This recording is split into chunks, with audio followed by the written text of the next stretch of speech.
قیس بن کثیر کہتے ہیں ایک آدمی مدینہ منورہ سے سیدنا ابو دردہ رضی اللہ عنہ کے پاس آیا جو کہ دمشق میں تھے۔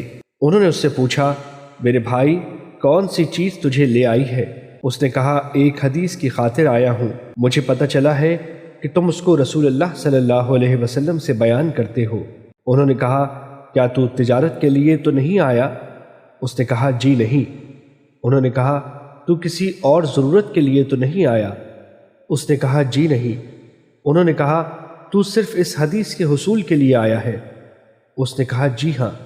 انہوں نے کہا پس بے شک میں نے رسول اللہ صلی اللہ علیہ وسلم کو یہ فرماتے ہوئے سنا تھا، جو آدمی حصول علم کے لیے کسی راستے پر چلتا ہے اللہ تعالیٰ اس کو جنت کے راستے پر چلا دیتا ہے، اور بے شک فرشتے طالب علم کی خوشنودی کے لیے اپنے پر بچھا دیتے ہیں، اور زمین و آسمان کی ساری مخلوق عالم کے لیے بخشش کی دعا کرتی ہے، حتیٰ کہ پانی کے اندر مچھلیاں بھی۔ عالم کی عبادت گزار پر اتنی فضیلت ہے جیسے چاند کی بقیہ ستاروں پر ہے۔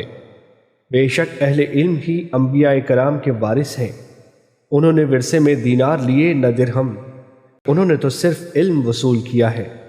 جس نے یہ علم حاصل کیا اس نے انبیاء کرام کی میراث سے بھرپور حصہ لیا۔